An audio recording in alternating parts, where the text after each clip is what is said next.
Welcome everyone to the Pop and Wrestling Podcast with me, Coach 23, where we talk about pro wrestling, pop culture, and life in general. So this is a late recording. I'm doing this tonight. It's actually 6:41 p.m. here in Manila. Believe it's 5:41 Eastern Standard Time in the States, and my co-host is not here. he is with he is with his mom. His mom is having their annual Christmas party that they'll be celebrating in a private rented resort here in the south. Hope they're safe. And yeah, so I'm home alone, so I'm going to do this. And yeah, so it's Friday. I didn't really record. I was supposed to record this yesterday, but and this is not a detriment, okay? I don't want you guys to be negative. It's not that I didn't want to do an AEW review or point of view. I wasn't just really in a recording mood yesterday. I was a bit I'm sorry, under the weather. So I wasn't able to record. But yeah, here we are and I'm good. Everything's fine. Tomorrow it will be a busy day for me because I will be having a date with my two daughters. We'll be watching Moana 2. Based on I already know the plot. It's okay for me to spoil it for myself. I don't mind spoilers nowadays because I am too old. Come on. And sometimes if you have a creative mind, if you are spoiled something, hey, did you see this or this what happened during this time? It will just in the positive way, instead of me being angry about they spoiled it, I will be just more my interest or my I'll be more piqued, piqued or more interested. Oh, that happened because fast story.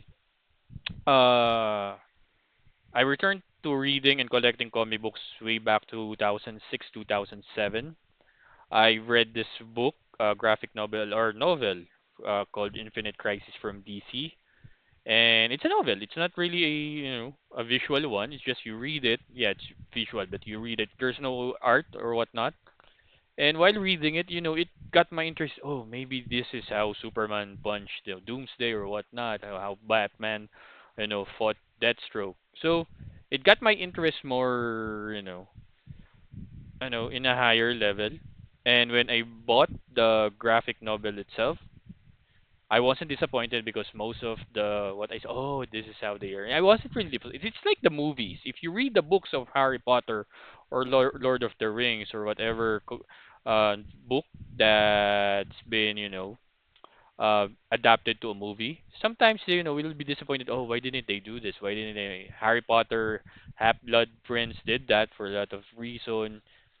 So yeah, don't blame if you're getting spoiled, but yeah, that's my take. Like I said, once you're growing old, once you're getting older, you will not you say that you will not you will just be like, okay, it's okay for the way to be done. But yeah, so yeah, right now we're doing I guess most of now I guess starting today, maybe moving forward, maybe not next week, but come January, we'll be calling a Friday episode the Random Friday. Random Friday means we will talk about, everything, almost everything that I can cramp out maybe within the span of 30 to 35 minutes. So for this one, we got a little bit, lots to unpack. So first one, let's go with the WWE and AEW business ratings wise. So I have to read my notes because my mind is not really that sharp anymore. And yeah. I have to make notes. I'm getting older. Okay, so for WWE, I forgot last Monday when I did my review for Monday Night Raw. I forgot to mention that a certain Scottish psychopath returned. And possibly, he was the one who attacked Jey Uso in backstage, and then he attacked Sami Zayn after Sami's match against Seth Rollins in the main event. Drew McIntyre's back. Rumor persisted that the reason that Drew accelerated his return. I believe he was supposed to come back probably January, early January, or at least the Royal Rumble, uh, because of the injury that Bronson Reed had during War Games. So they accelerated Drew's return, and now Drew's back. Sorry, Drew. Don't claim more me if ever that we see each other. Then, yep, another. Well, let's go later with this one. So, for ratings, last week for SmackDown after Thanksgiving, they had a 1.3 million viewership, so it was really a down viewership. But it's like expected. Like I said, for the past 5 years, SmackDown was in free TV in the states, so they were in Fox, meaning they're not in cable. If you can go and compare Fox here in the Philippines, they're like your GMA or TB5, so it's free TV. So it's understandable that their ratings back then that you had like you 2.5, 2.4. It's free. Like I said, everyone can watch it, but I'll give my ratings take later. Now they're down for 1.1.3. It's a really low number, but it was a holiday last week. It's Thanksgiving. Even I believe the concurrent viewership for Survivor Series weren't as high as well. But like I said, it's understandable. It's the holidays. Most people are, celebrating the holidays instead of watching TV. Maybe they probably watch a movie. Moana 2 came out last week, so I believe Gladiator 2 was there out as well. Wicked. So you have those movies coming out. So for Monday Night Raw earlier this week, they had a 1.7 rating. So they were up from 1.5 last week before Thanksgiving, and this Monday they had 1.7. Though that's a high. And right now we're in the home stretch for Monday Night Raw viewership ratings because come January 6th, they will be on Netflix. So it's more on concurrent viewership now compared to your annual your weekly dose of TV viewership. So it could be as high as 10 million people could watch because they're also targeting international markets for Raw. So right. And for NXT this week, they had 590 plus viewership. So they were down, I believe, from like 600 plus last week, which is a weird thing. But although for this week, I find, like I said, I wasn't really that interested about because the storyline progressed from NXT this week will be just coming in because of the PLE this coming weekend, which is Deadline. Only like they even tried hard selling the Trick Williams Ridge Holland match this weekend. I'm not really that sold so far because I know Ridge Holland is a placeholder challenger. Sure they did this bit of or spot of Ridge Holland executing the redemption. I believe was a finisher, the DDT to the table that supposedly hurt Trick Williams. But I wasn't really that sold enough. I mean, I was sold about Ethan Page versus, and I'm not saying that Ridge Holland is not a viable, believable contender. It just I'm not sold about their feud. So yeah, but I'm still watching the deadline. So yeah. Then then also early or I believe yesterday or a couple of days ago, they had a huge press conference for WWE and Netflix because, like I said, come January for next Netflix USA, Monday Night Raw will be moving there. And for some international markets and region like your Canada, your UK, Latin America, some part of Asia, WWE will cease to exist come January 1st. I don't know what's the plan here in the Philippines because as of today or even yesterday when I'm checking Disney Plus, I was trying to to watch a WWE programming or content, and the only if you check on or type in WWE, it will only show the 30 for 30 episode of Ric Flair. So WWE content is no longer with Disney Plus. Everything, they're gone. So I don't know the plan. Right now I'm really in the dark. But Like I said, Blast TV and Tap Sports are really, pushing hard for even their apps, to have more subscription for WWE because they know how popular. And don't mind if Raw, SmackDown, and Netflix will remain with Blast TV and Tap Sports. If we can get just most of the content for Netflix, like the original programming and PLE for WWE, I'm good. I'm all good for it. I don't mind. But yeah, and some unique thing that happened in the press conference of WWE Netflix was that both Nick Khan and Triple H said, or Paul Levesque said, that they were not going to be an R-rated PG-TV 14 or TV 14 or for mature audience type of show. They will remain a PG-13 family-friendly programming, which makes total sense in business wise. I know for the demo of 18 to 39, you will complain. Ah, no, we want cursing. I believe they will still be doing that. They have done that a few weeks before WrestleMania 40 earlier this year, when Rock, dropping f bombs and such. I think they will do that in certain aspect of, But like I said, if you have a villain like a Joker who's crazy, who's a madman, you need to have your Batman. You need to have a Robin. Those goody two shoes type of heroes. It's just remember, wrestling is a battle of good and evil. That's the storyline of wrestling for since forever. So don't complain for those demo. Enjoy it. If you don't want the PG-13 WWE, go watch AEW. Go watch GCW. Simple as that. So yeah, then also another thing, uh, Becca Lynch was there with Seth Rollins during the press conference. So this is igniting the rumors that she is nearing resigning with WWE after taking a almost a year of sabbatical. Hiatus to be a mom and wife. I don't mind her coming back. The main event scene for the women's division for Raw is kind of lacking because yeah, sure, you have your Rhea, you have your Liv Morgan, you have your Io Sky, but that's it.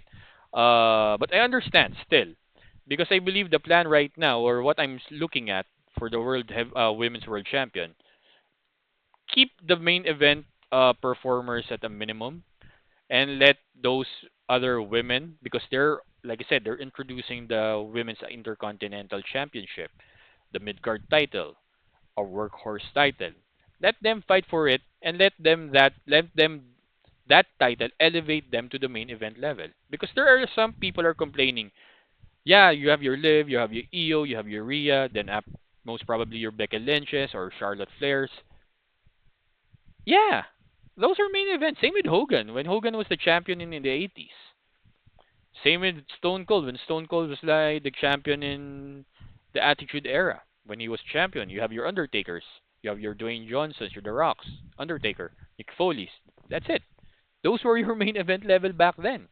Most people are forgetting that, but because back then, even when Stone Cold was the champion after winning the title at WrestleMania 14, the main event spot were with Undertaker and Kane during their storyline. Austin's first feud was with Mick Foley, Dude Love. Then afterwards, Dwayne Johnson or The Rock and Triple H were fighting for the Intercontinental Championship. There were mid-carders. Yes, Rock and Triple H were mid-carders before that. So let them do that experiment. I don't mind if, you know, 10 people are vying for the women's intercontinental champion and like two or three people are only vying for the world championship. Let those people who are vying for the intercontinental championship elevate themselves to the main event level. That's why they created that title, man. Come on. So that's my take about that. Then also, that's probably it with the WWE business stock or rating stock, and my opinion about that. Now let's go with our another subject, AEW. So AEW, they're still having difficulties with their ratings, attendances as well. They're booking still 10,000, 15,000 seaters, then they're only like distributing like 3,000 tickets. And like I said, there's also the big news that they were supposed to have this big stadium show next year, or as early as like January or February next year, in Australia. A 60,000 seater, that's what they booked. But as late as last week, they only sold like 10,000 tickets. That's why they rebook a different arena now, a 13-seater arena. Well, definitely they will definitely sell out. But that's it. A lot of people are saying Australia is a difficult market to sell wrestling. Even WWE is not really. Look at WWE; they are not really. If they're going to Australia for their shows, it's just like, okay, we have a 10,000 seat arena this year. Next year, then we'll go for where it's difficult. Yeah, they WWE have their Rhea Ripley's, their big Bronson Reeds, their Grayson Waller, and AEW had like Buddy Murphy, Kyle Fletcher. It's really a difficult market to sell. The biggest star back then, the wrestler I told you, just said, was Rhea Ripley. It's not that easy to sell in Australia.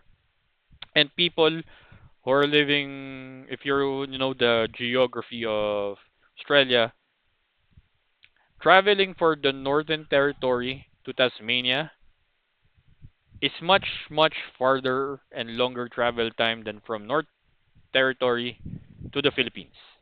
That's how far, that's how big their land is. And most people in Sydney hates to travel to Melbourne and Brisbane and whatnot.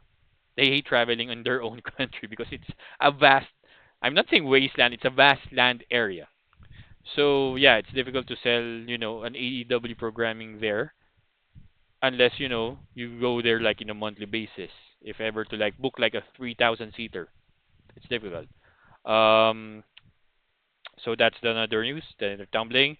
For ratings, they really struggled last week, even the Thanksgiving weekend. For Collision, they only had like 144,000 viewership. For Dynamite last week, it was 536,000 viewership. And earlier, the Dynamite yesterday here in Manila, it's Thursday, Wednesday night in the States, it's only like 580,000 plus. So they were under 600,000 viewership now for back-to-back weeks. I am not gonna dwell on that. Like I said, AEW's uh troubles are really really showing right now. Um, they're in a weird spot.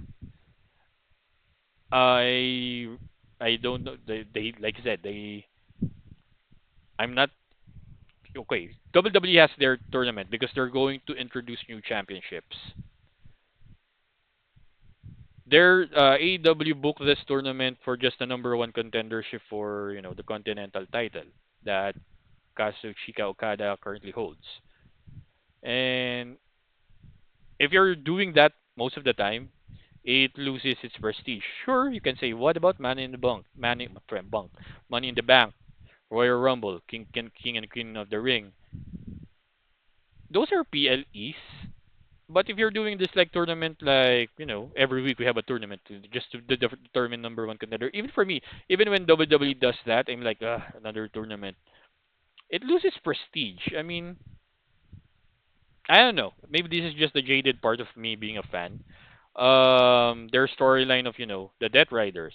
There were internet rumors right now that even the head of that storyline, uh, John Moxley, hates the idea of him. Because if you're going to look back earlier this year or even as early as a late part last year, the storyline of like we're taking over this company, the elite were doing that. The Young Bucks, Okada, Jack Perry were doing that. It didn't click. They moved now to John Moxley, and still the rumors of AEW fans are dying to see that. Oh, hopefully that we get Shane McMahon now, and it doesn't. It's pointless. What does Shane McMahon's storyline going to work for AEW? Just because he can be personalized that WWE is no longer a family business. It's a corporate business now. Despite Triple H being there, they can have that, but that storyline will not be AEW versus WWE. They're trying to do that, but it's not working. It's not gonna work. And I It's not believable if Shane McMahon goes to AEW without, unless in real life he purchases like 50% of AEW, but I don't think that Tony Khan will do that. So, pointless. The glaring problems of AEW is still showing. They need to remedy that, especially next year. Especially they're now in their first year of their new contract with WBD. AEW is not showing them. Maybe the reason why I'm not really that huge fan as year one, year two, that I normally try to watch weekly AEW programming, because they're not showing anything new anymore. They showed new back then, but that new is now old. There's no new anymore. They're not showing. They're not. You know. They try doing the, oh, we have a major announcement, and what's the major announcement? All In will be in Wembley. That's it. You know. And sure, WWE is a bigger machine. It's not really, Stone Cold Steve Austin can show up in AEW and it won't even matter. It might matter one week, then afterwards, not it. Um, WWE is the brand, AEW is the brand, and even if you add like bigger names, even if they hired like Hulk Hogan, Goldberg, Austin, John Cena when he retires, or Batista, since Batista is no longer in contract with WWE, it won't matter. Even Shane McMahon, sure, Shane McMahon, oh, we can add like 700, 800,000 viewership, but that's it. Next week, when fans will see nothing new, they will leave your programming. And when you say, what about WWE? They're still doing the Bloodline storyline. Sure, because it sells still. CM Punk still sells. It's still a draw. And there's no one drawing in AEW anymore. They're losing fans in a quarter to quarter basis per show. Their lead in is, Sheldon Cooper and the gang in Big Bang Theory. Then after segment one, they're losing viewers. It's really glaring. It's in a way it's alarming because we don't know the contract of WBD. They can have the contract. Yeah, sure, we signed you for 3 to 4 years. Fourth year is optional, but we don't even know if WBD had an option that, you know what, you're not exceeding our expectation anymore. Goodbye. We're canceling your shows. It's sad. Sure, they have Tony Khan as a billionaire, but where will they show up? They're saying Fox. Fox doesn't even want to pay $1 billion with WWE because they're not really, it didn't exceed their expectation for ad sales. And the demo sales for, WWE is for SmackDown is much even bigger than, than AEW's. So yeah, it's sad. It's really glaring. They should. I'll be posting a New Year's resolution episode within, by the end of the year, and AEW will be part of that definitely. So yeah, we're done with the wrestling business. Let's go to another thing. Since we're on Netflix, then the first live event that Netflix tried to showcase earlier this year, or as early as late this year, a few weeks ago, is Jake Paul versus Mike Tyson. People are saying that the fight was scripted. I don't know. My take for that is I don't think it's scripted. Mike Tyson signed a contract for Jake Paul because Jake Paul was the promoter for like to be paid like $20 million. And people are saying, "Oh, old Mike Tyson, old Mike Tyson is the old Mike Tyson. The speed, the punches. Yeah, it's training. You can cut like an hour training to like 2 or 5 seconds. Oh, and you will believe that. It's believable." And there were like instances or replays that Tyson had like an option to punch Jake Paul in the jaw, but didn't do it or pull the punches. If you're going to make it or analyze it as a real analyst will do, I wouldn't say it's scripted. Sure, there's an instance that even like 2 or 3 times that I saw that Mike Tyson could land that overhead right hook to Jake Paul's jaw because Jake Paul's left jaw was wide open, but he didn't because one, if he did that, What will everyone feel about Mike Tyson, who's still at 58 years old? He can knock people. Sure, that's great. But what does, the legacy of Mike Tyson will give you? Oh, he knocked out a 20-year-old guy. Great. Does that mean that Mike Tyson will fight for the World Heavyweight Championship next year? No, because Mike Tyson is old. Mike Tyson had like a heart scare middle of this year. That's why the July fight became November. So I don't think that's scripted. Even Michael Jai White, the African American karate movie star, said that he didn't think that it's scripted. Even I don't think it's scripted. Mike Tyson was like full of energy round one and round two, then he gassed out round three. And thankfully, even if he still knows how to block. Maybe Jake Paul is pulling his punches because out of respect to Mike Tyson, and that's tip of the hat for him to him for doing that. But they still, it's people say, oh, they got robbed. Eh, What do you expect? It's not really a fight. It's a spectacle. It's right now Jake Paul. I can compare him to like a Conor McGregor of MMA back then when McGregor was still hot, and Mike Tyson is a living legend. It's like having like 1992 Shawn Michaels versus 2015 Undertaker or 2019 Undertaker. Doesn't work that way. It's a spectacle. So I don't think that round one you have to move like this. I don't think that in Mike Tyson's age he would remember such things what to do and what not to do. So I don't think. So I reserve the judgment. You can, comment on me about that. I wouldn't care. I care about the opinion. If you bash me because what my thinking is different than yours, then by all means.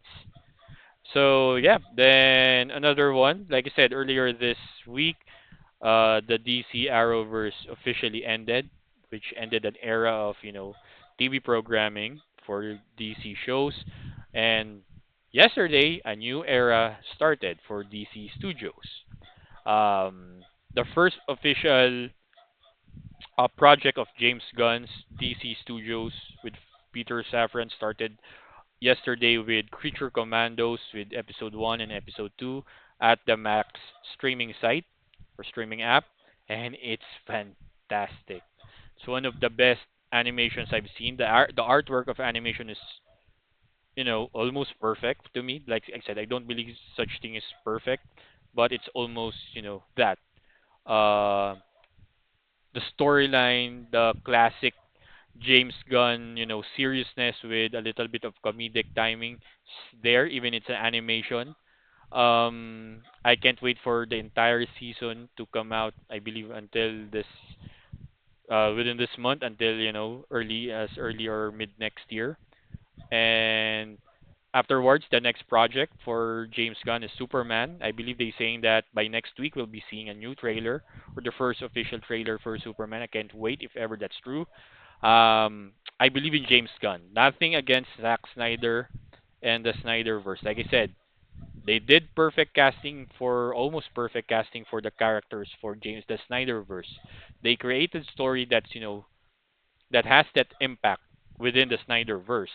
But I don't think that okay, let's just rehire Henry Cavill and have James Gunn direct him. It doesn't.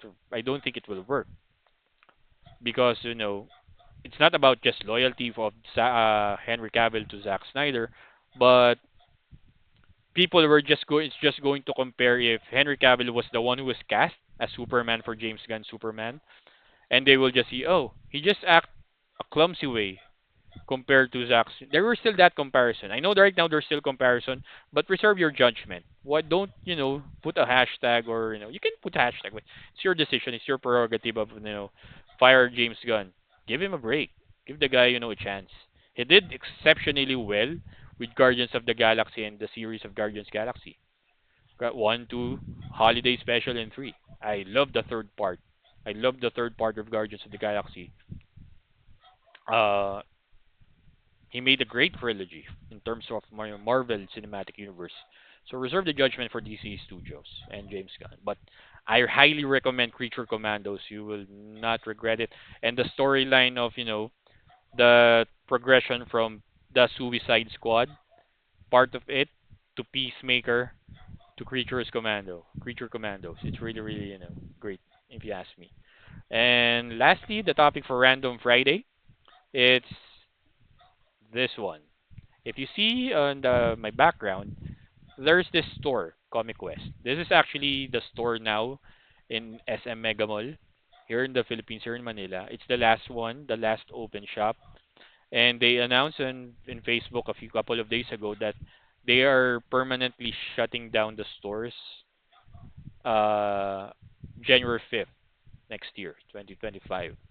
I am sad because Comic Quest has been a part of my childhood. And when I say childhood, I believe the first Comic Quest I saw is also in Mega Mall in the upper ground floor of Building A, not this one, almost beside National Bookstore. And I was like 9, 10, 11 years old when I saw them. The first, because back then the comic book stores are Comic Quest and Philbars. Philbars right now, they're killing it with, selling still comic books and, most action figures, Funko Pop that I still don't get until now. Comic Quest are doing that as well. They're selling toys, graphic novels, T-shirts, you know, Funko Pops. But yeah, I believe the story is that Mega Mall is like undergoing renovations for stores, and when you do a new renovation, the rent, the lease are going high, or it will go higher for value and the amount. And I don't think that Comic Quest can sustain it anymore. That's why I believe they're shutting down. I'm sad because, like I said, this is part of my childhood. Um, I even asked the Philbars people, do you know Philemon Barbosa? Because Philemon Barbosa was the first owner of Philbars. That's why it's called Philbars.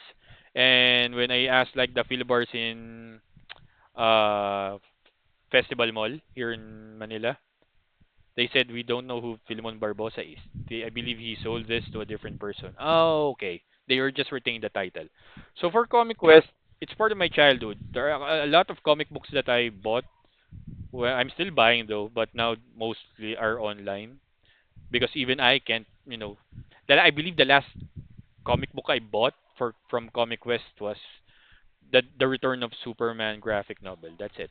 Oh no, R.I.P. Batman R.I.P. was the last one.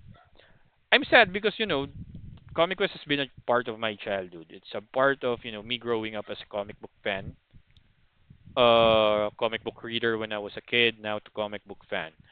Um,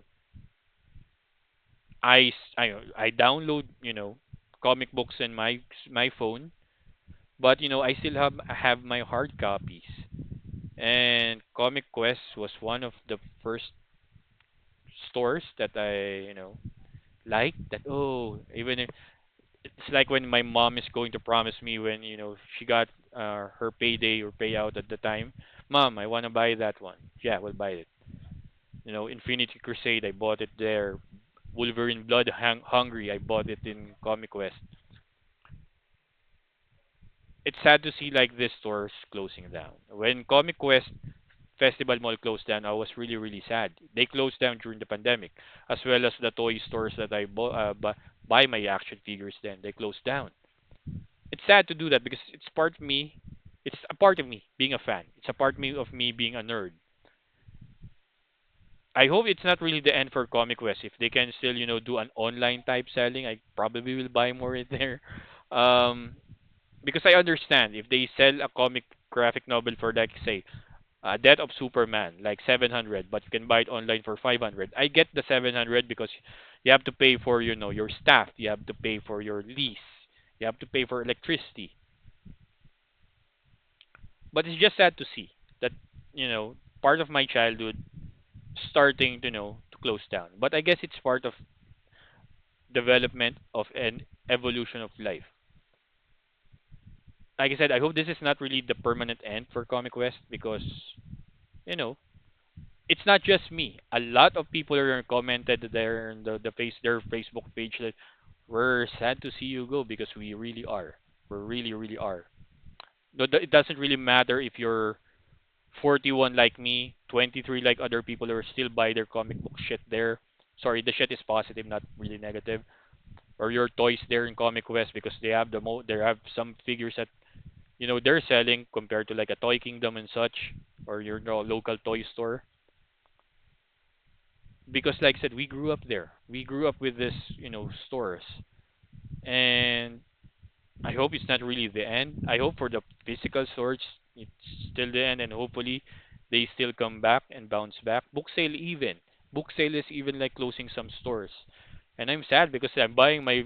I remember I'm buying like magazines back then, my WWE magazines, my PWI magazines there. Some graphic novels I also bought from book sale, and now most of their stores are closing down. It's sad. It's really really sad. I hate to be, I hate it to be the last topic, to be a negative one. I will really want to end like my podcast in a positive light, but it's bummer. It bummed me even, and hopefully before they close down, I can still see their store one last time, take a picture with it, because like I said, it's part of my memory. It's part of my. If you ask me, as a child, it's part of my core memory. Going to Comic West, going to Phil Bars, going to like book sale and national bookstores. But that's life. So yeah, have a great weekend, guys. Deadline will be this coming Saturday in the States, Sunday morning here in Manila. Hope you guys catch it. Uh, I don't know if I will be having a show tomorrow. Probably not because I will be like I said, I'll be having a date tomorrow with my kids. But probably on Sunday I'll try to do a show while I do a laundry, and because next week will be a little bit busy for me. Sure, I can still do the Raw and NXT review and maybe other content. I'll be probably publishing or my podcast PAW or PAW Award, Pop in Wrestling Award for wrestling next week as well. Because next week will be a special week for me and special day for me and my wife. Yeah. So yeah, thank you guys for watching the Pop and Wrestling podcast with me, Coach 23, where we talk about pro wrestling, pop culture, and life in general. Have a great weekend, guys. See you when I see you.